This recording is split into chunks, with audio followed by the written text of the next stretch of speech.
Thanks to the BellWethwer team for inviting us. And this is my second interaction at BellWethwer. The first one was a few years back. And I think the journey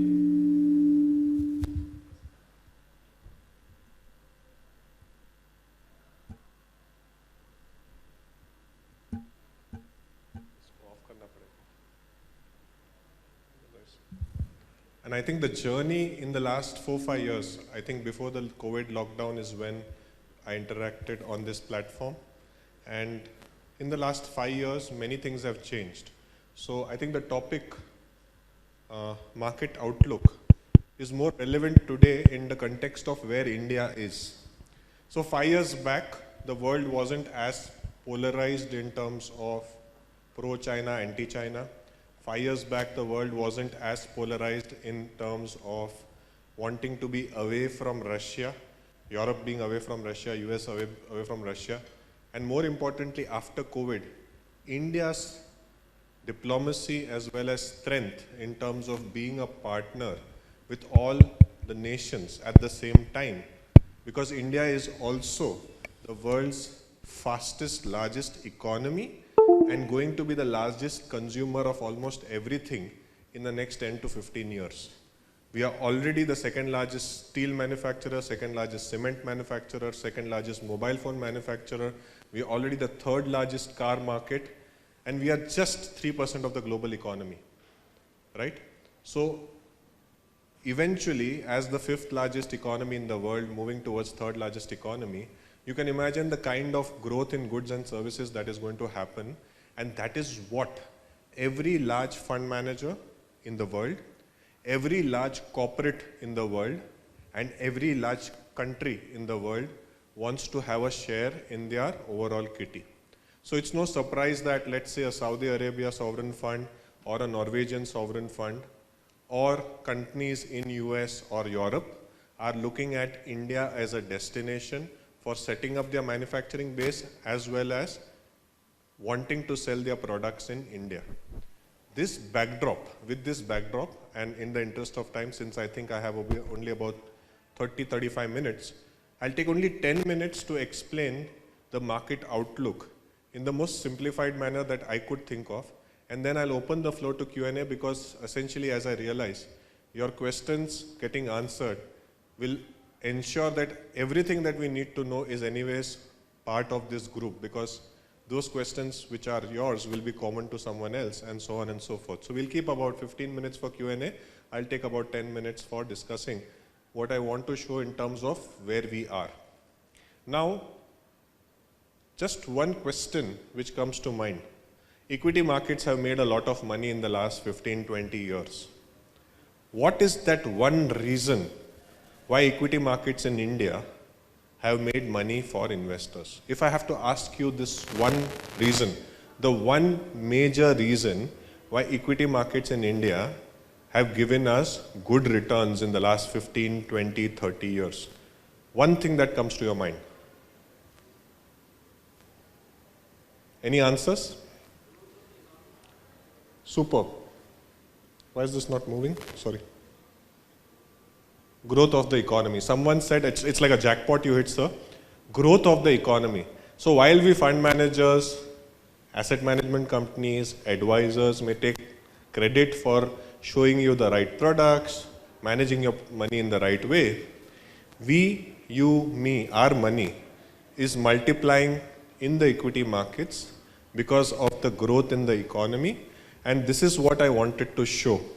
That if you look at this graph, 1991 till 2022, 30-31 years, there has been multiple challenges in the world financially, multiple challenges in the world geopolitically, multiple challenges in India, both financially and geopolitically, and yet nothing has been able to stop the growth of India, which is what sir mentioned, the growth of the economy. This is actually a reflection of that. And here you will also hear and see probably the power of compounding getting reflected right in front of us in this graph. If you look at 2005, 2006. Why am I saying 2005? Because that's when I started my journey, professional journey after my chartered accountancy.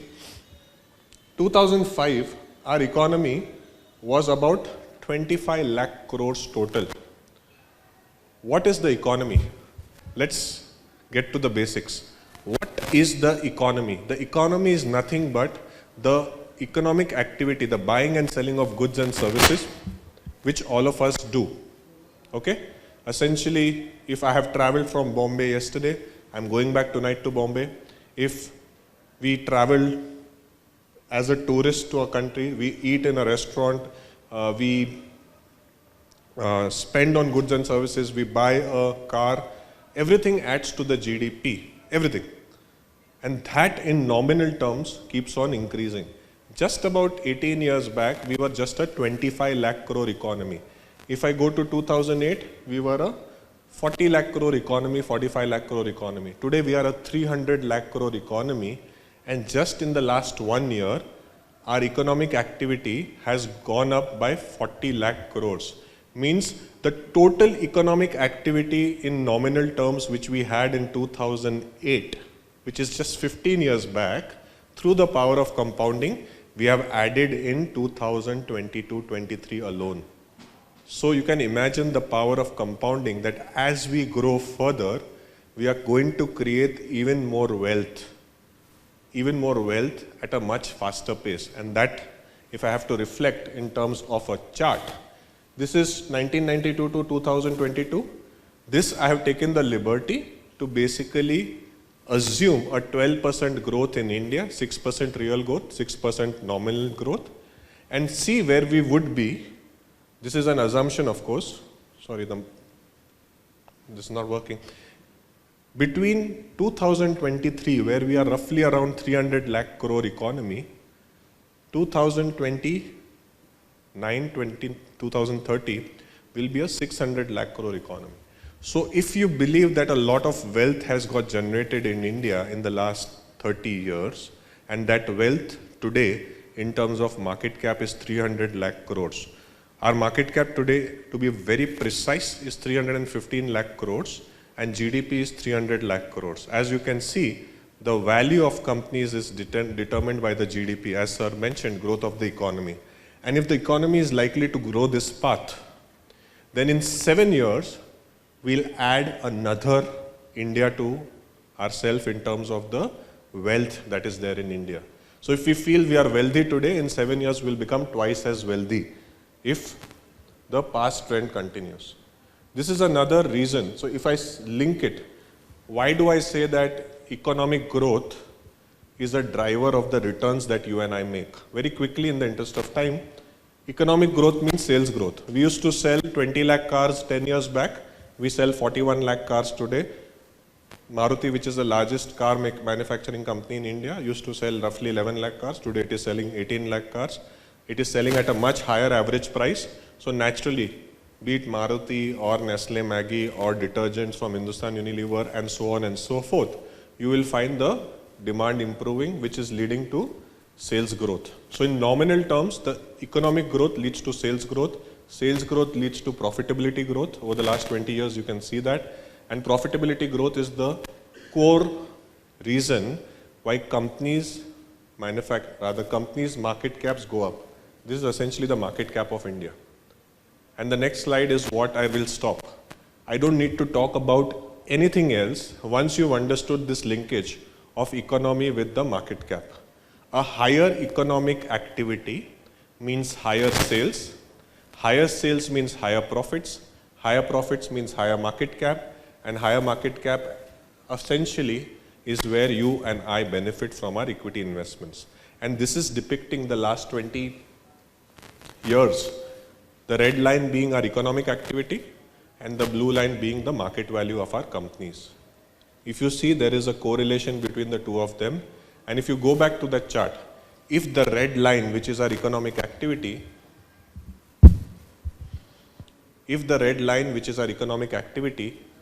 has the potential to go up and double itself in the next 7 years, if everything goes well, then the blue line, which is the market cap, may also follow. Now, the thing over here is market cap is much more volatile than the GDP. GDP is much more smooth.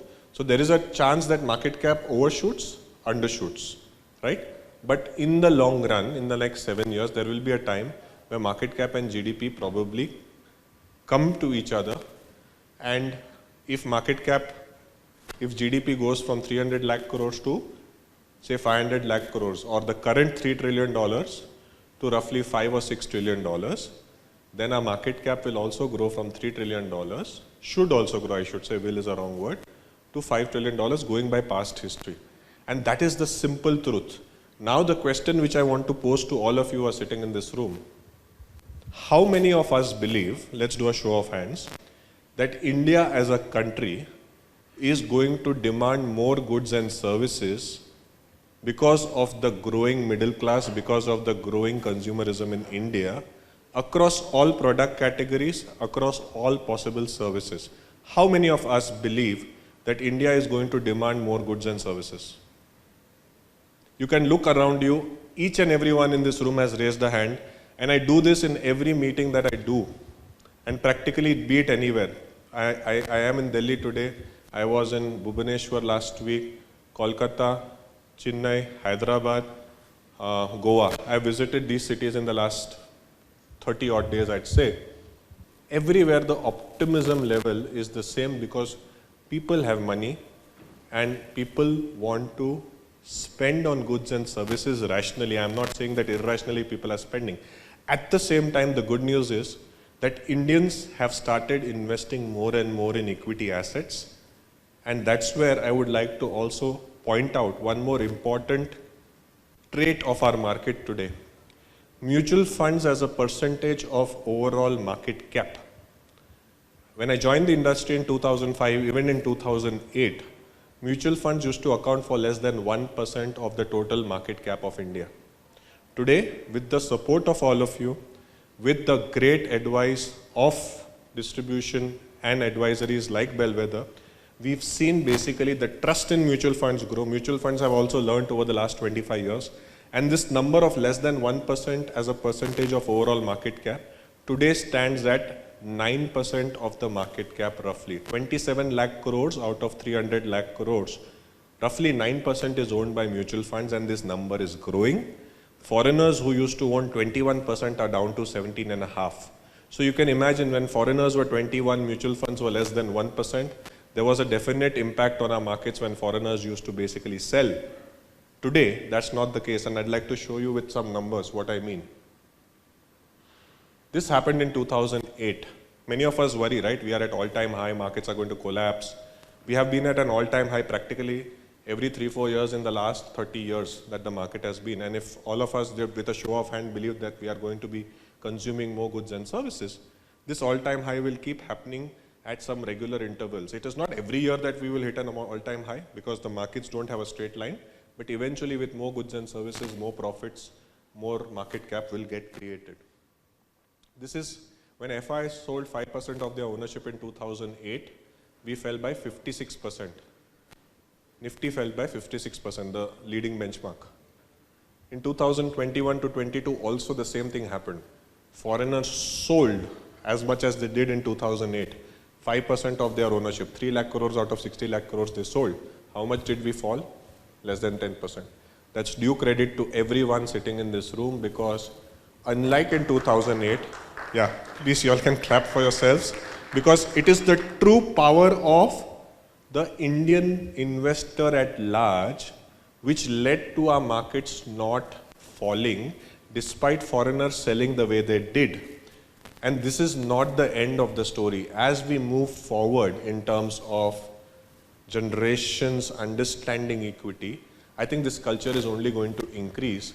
And as the volatility of the markets, as the fall of the markets gets arrested, because now mutual funds are as large, balance advantage fund as a category is as large as it is, we will see a market which is steady, steadier than what it used to be. Does that mean that the markets won't fall at some point of time? They can. Market falls and ups are a part of life. But the fact is the resilience of our market reduces the worry that investors have.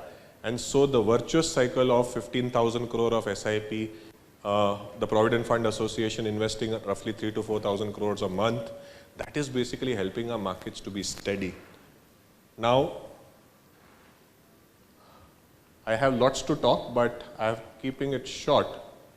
This is the last part, and then I'll open it up for Q&A. I mean, normally my session would be 1.5 hours, but since this is half an hour, and I'll leave enough time for Q&A because it's extremely important. If you look at this chart is reflecting your and my savings divided as to where it is invested. No surprise that the majority of the investments that Indians have is in real estate and gold. That's fair. It's traditionally the place where we as Indians have been investing. And for all the talk that we do in terms of equity up and down, worries that we have, less than 5% of our overall savings is in equity today as a country. Even in the case of HNIs, large investors like yourselves, generally I have found, this is a general statement, may not be true for everyone in this room, 30% to 50% is the range of equity that most investors have, not beyond that. Even in the HNI category. Because Indians in general, being conservative, don't have too much high exposure to equities, even in the people who can afford, because they don't need money tomorrow. Which is where, if you look at why US is the richest country in the world, supposed to be the richest, this number of 5% which you see in India, 5% of overall savings in equity which you see in India, any guesses what this number is in terms of US savings for US citizens? 5% in India? It's not 75, it is 40%. So 40% of their savings. So India is at 5, US is at 40. So you can see that they are 8 times more participating in their growth story, and US as a market cap, or US as a country has a market cap of close to $45 trillion, which is twice their GDP. They account for 50% of the global market cap, and which is where I need to caution those who have a large investment in US, because US in terms of, I'll just take this last slide, because some of you may be having investments in US. Sorry. This is as on March 2023, but if I extend it now, it's not changed much. 170, 175% will be the market cap to GDP of US. It's a country which is not growing as fast as India. It's a country whose valuations are to almost twice of India. And India is a much lower base, a $3 trillion economy, $3 trillion market cap. US is a $24 trillion economy, $48 trillion market cap. My apologies. So be cautious of your US investments is what I would say. I have a completely 10-15 minute session on US markets and what US may do in the future and how it will cause inflation. I don't have time to discuss that, but the conclusion of that is that US has 2 choices. One, choke the economy, choke the inflation, bring a recession, reduce their debt eventually by bringing down inflation and growth. It is a possible global meltdown kind of a scenario which may not happen. The good news is the reverse of that may happen, which is essentially US allowing their nominal GDP to grow. If the nominal GDP US allows to grow, it benefits emerging markets, it benefits growth, it benefits inflation, and your investments in equity markets will benefit to that extent. So that's on US. There is also, forget these numbers, essentially I've already discussed this, that we have a very large scope. Your domestic savings can actually fuel 70 to 80,000 crores of flows into equities potentially in the next 3, 4, 5 years every month. So that is one thing which you should keep in mind. Now, where are the pockets of worry in India? Or what should you be worried about? There is a trend towards moving towards a large part of money to mid and small cap, right? Mid cap, small caps have done exceedingly well. Mid cap, small caps have given great returns. That's also to do with the fact that most of the mid and small cap are in manufacturing. Manufacturing in India is reviving, right? Again, sorry, I probably am taking a little bit longer time than I should, but I need to show this. You look at India versus China in terms of population. If you look at India's population and China's population, they merge right now. India crossed China this year. China is going to reduce its population, or rather, China's population is going to come down as we move from this current 140 crore to 100 crore by 2050. India's population is going to increase from 140 crore to 160 crore, which essentially also means that a large part of Chinese manufacturing and Chinese economy can shift to other countries. India is not going to get everything that China shifts, but out of 100 rupees that are there in the manufacturing every year, China manufactures 48 rupees. 100 rupees worth of manufacturing that happens in the world, China roughly manufactures 48 rupees. These are rough numbers, exact numbers are difficult to find. India is in the 2 to 3% range, right? So if China comes down from 48 to 40 because of this age difference and they wanting to clear the environment, etc., they're moving to value-added stuff. And that 8%, be it in chemicals, textiles, auto ancillaries, APIs for pharma, if that moves out of China, just 8-9%, and India gets a 2-3% share from that 8-9%, we are talking India's share in the world economy in manufacturing going from 3 to 6. Just little pie of the Chinese share coming to India, and we will basically double our manufacturing in the next 7-10 years. It's not going to happen overnight, but that's the trend which is going to happen. In the interest of time, I'll summarize and then open up the floor for questions. One, India is in a sweet spot. We are not overvalued.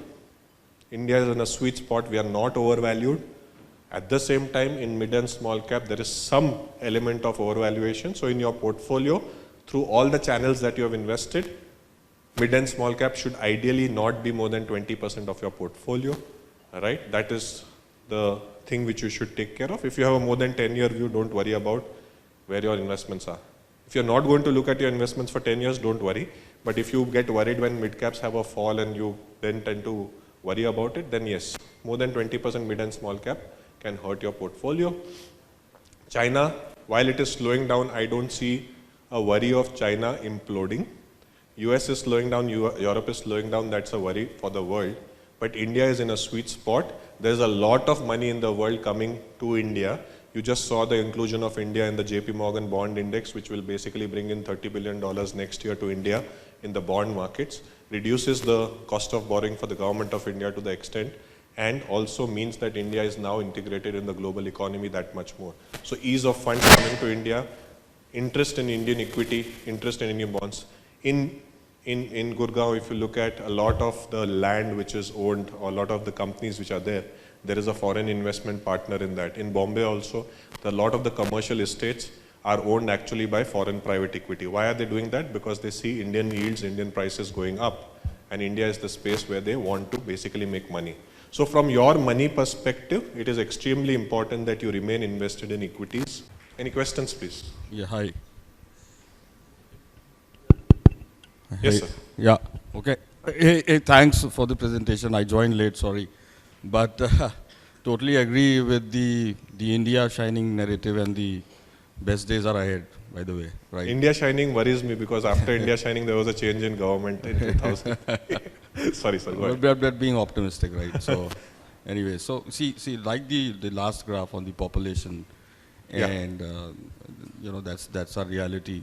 But if we have to compare between India and China, the age groups, how are we comparing there? Like, you know, 25 to 35 age group, 36 to 45, so on and so forth.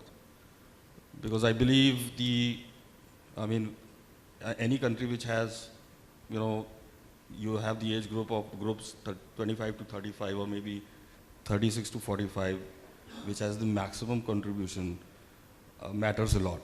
Yeah, so India's average age, sir, is 26 today, 26, 27. By 2050, our average age will grow to 37, 38. China's average age today is 36, 37. By 2050, it will rise to about 48 to 50, which of course will make it a older economy, more dependent compared to more working population. India's working population, and that's why, thank you for asking that question. India's working population. What is a working population? Essentially 15 years to 55 years, which is considered as the working population, maybe 60 years. And dependent population is the children and the buzurg or the elders.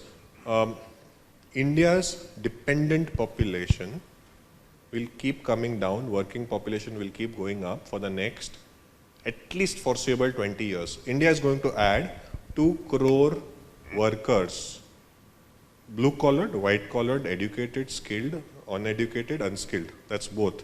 In every year, 2 crore.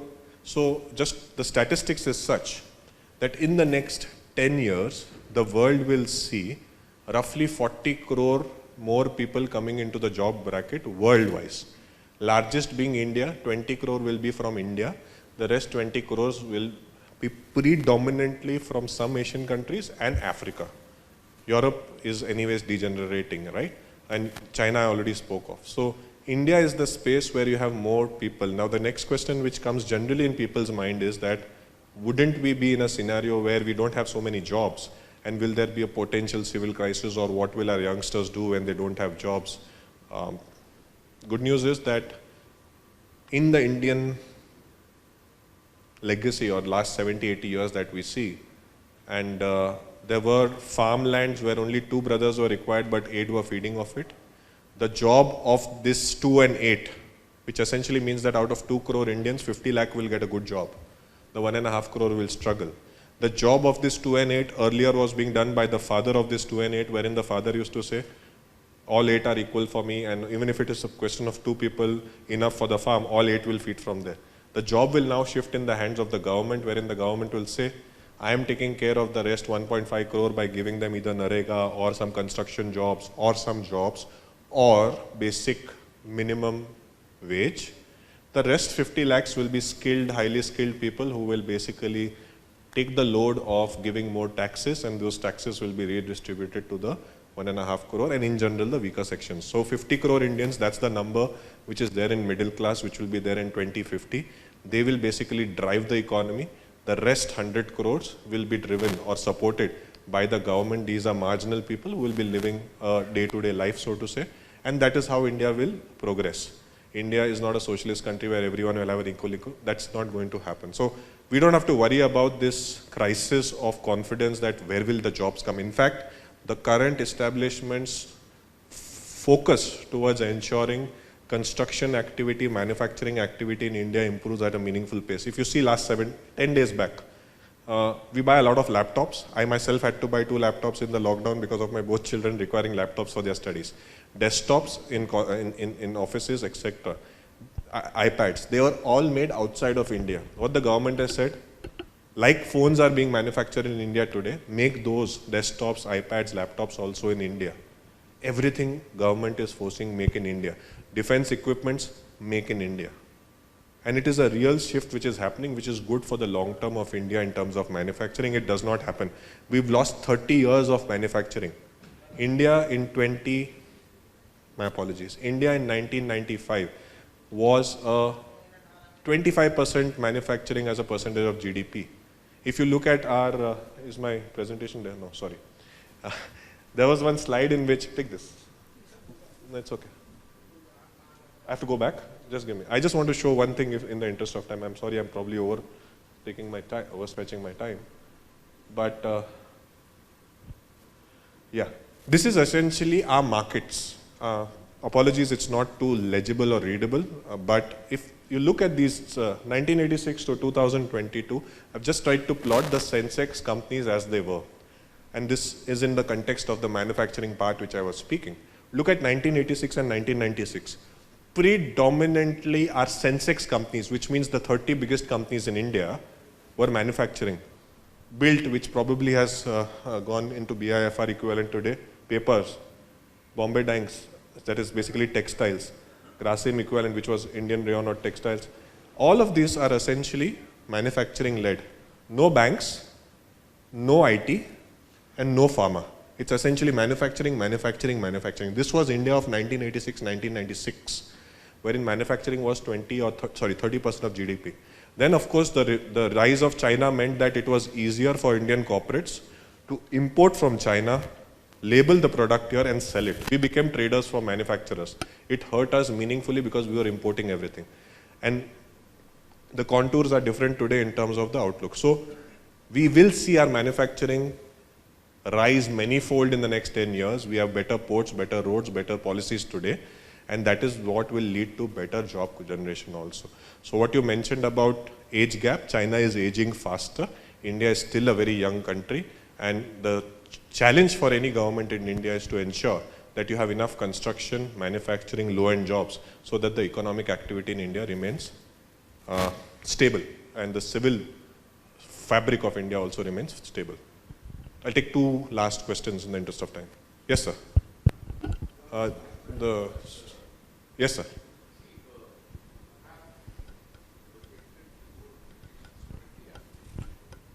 Looking at only what you see, the world will not be like this. There is a geopolitical headwinds which are looming. So in all your presentations you have, I mean, while we could very well say that India is going to be insulated, there are macro factors which is going to aid us, but it is, if you ask me, going forward, it will be more and more coupled with the global economy. It cannot keep itself completely insulated as we move along.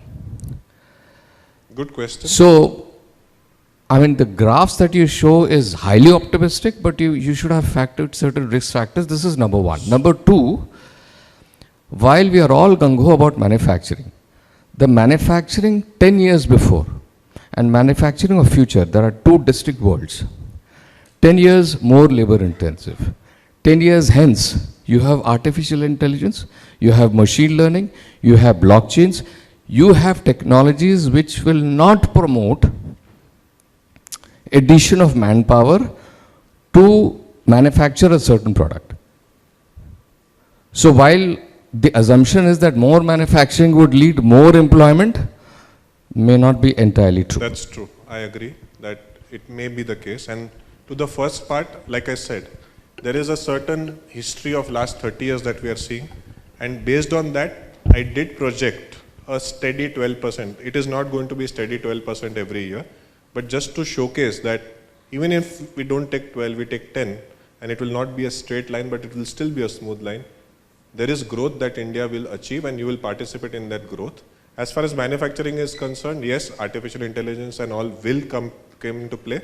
But India being a country where the cost of labor is too low versus technology, if there is labor which is still cheap in low-end jobs, there still may be some. We'll see as it comes. I mean, I agree with you that there is a challenge which is possible. There was one question here. Yes, sir. So basically, if you look at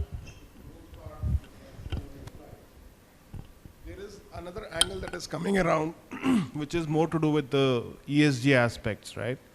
I mean, if I look at your slide between 1986 and 2022, I clearly see that financial services has gone up, technology has gone up, but manufacturing, consolidation has happened quite a bit.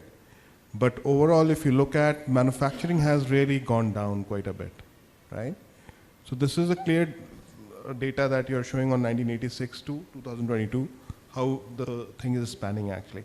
But more focused, I just wanted to understand, what are your views or insight on how things would change with this new ESG regulations and going forward, next 5 years, 6 years, in short term? Long term, I'm sure there's a lot of growth that's going to happen, but in next 5 to 6 years, how do you see? There is going to be a dip, or what is your point of view? So effectively, any growing country at an economy level will require more energy intensivity, etc. But if we look at India specifically, we are moving towards a solar power, etc., which is slightly more, let's say, environment friendly. It is not, nothing is 100% environment friendly, because if you have more solar power, more batteries, then where do you dispose of the batteries? Those problems come in.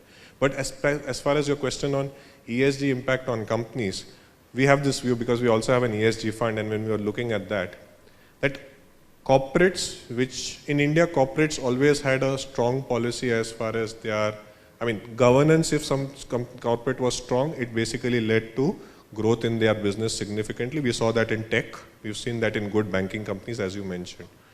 Environment part, not all companies were focusing earlier, but I think 20 years back, 15 years back, say if I look at it, most companies are looking at reducing their carbon footprint, and now it's a legal requirement from regulator that you need to publish your ESG scores. So obviously business will do everything that they can to reduce their their ESG footprint.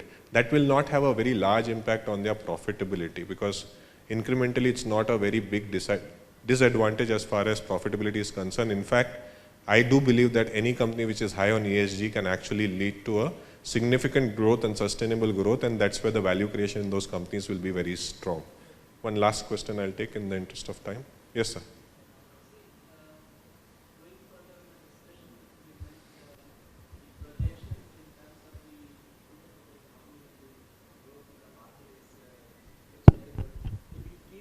Account overall scenario, like you mentioned, there is a possibility of depression in US, Europe is going down. The impact of these global scenario on revenue projections of the company, I don't know how much of our GDP is dependent on exports, but has that been taken into account while we are projecting? So our GDP does not, we are not a net exporter, but we do exports. But there are a lot of companies in India which are naturally linked to global economy through the oil price, through the metal price. So there is a linkage. A large part of our nifty earnings are also linked to global commodities. So obviously if there is a depression globally, that's going to impact their earnings. And that is what was happening between 2010 and 2020, when earnings in India went from 8% of corporate profit to GDP to 2% because metals had a bad time, telecom had a bad time, and banks were writing off. So if you look at today and the next few years, I did mention US going into potential recession or going through a bad time in terms of the economy. If US starts pump priming the economy after 2024 elections, the world may stabilize also. Whatever be the case, this I wanted to show. This is the amount of money which is there in pension assets. This is the amount of money which is in, this is 2021 data. Latest data may not be available or may be available, we've not updated it, but this is as on 2021, $35 trillion in US for, this is pension assets. Now these pension fund managers have the job of creating yield or generating yield for their pensioners. If in the entire world, India is the country, and India is an intrinsic country because domestic service, domestic consumption drives a large part of our economic growth. We don't have net exports which are meaningful.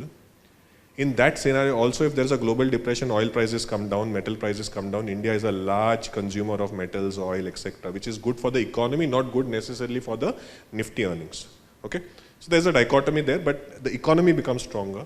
There will be a big rush by pension funds, by large organizations to come to India and invest, because if you see what happened in China between 1995 and 2015, fastest growing economies, 1995 India and China were not very different in terms of their economic size.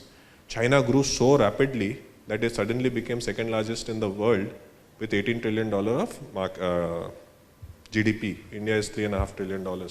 So if I look at India in the context of a slowing world, as long as we can manage, and like sir mentioned, it is not going to be a straight line, there will be ups and downs, I agree with him. But we still have demonstrated since 1991 that there may be ups and downs in the world because of our natural growth of population by 1.5–2%, because of our natural upliftment of, let's say, from utmost poverty, people moving towards not being poor and middle class population growing bigger. We are going to demand 4 to 5% higher goods and services, which is the real GDP growth, which does not get touched. And in a scenario where global inflation is allowed to go high, US has two choices, and which is what there is normally a 20-minute discussion, but I kept it a 1-minute discussion. Inflation can come down sharply if US increases rates, which would be bad for the US economy and the world economy. I do believe that's a 10% or less than 10% probability. If US allows interest rates to remain flat, allows inflation to go up, their debt problem solves to that extent. That's what happened in 1945. They allowed inflation to go up, growth happened, and their debt to GDP came down from 145 to almost 85 in the 10 years from 1945 to 1955. There's a high probability of that happening after 2024. If that happens, you're talking of an inflationary world, and in an inflationary world, all goods and services will become expensive, and India will benefit out of that. So, is there uncertainty? Yes, and hence I will end this with a general formula which I have for most investors' portfolio to have a long-term, steady growth potential. 100 rupees of your portfolio, this is what I generally prescribe. Everyone has their different prescriptions. 100 rupees you have in your portfolio, you need, if it's a cricket match, you need one end to be very strong, rock steady. the wall equivalent. You put 50 rupees out of that 100 rupees in balance advantage fund / multi-asset fund as a category. That's the safer part of the overall allocations that you have, and that basically acts as a foundation on which you can build the other 50%. The other 50%, you can have 10% in gold, because last 13 years gold has not done much, and if the world is uncertain, as most of us are worried, gold will act as a stabilizer. It's not necessary gold cannot fall, but after the fall, gold can also rise. So gold is something which can be looked at. The balance 40% can be in flexi-cap funds, special situation funds, value funds, mid-cap funds, small-cap funds, depending on your risk appetite. With that, I end the session and hand it over to the team at BellWethwer. Thank you so much for your patient listening. It's been a pleasure to come back and meet all of you all again. Look forward to seeing you all soon. Thank you. Thank you. Thank you, Mr. Chintan, for addressing the queries and sharing the insights into the strategies and opportunities in the Indian market. Now, I would invite Mr. Vikramji to present the token of appreciation to Mr. Chintan.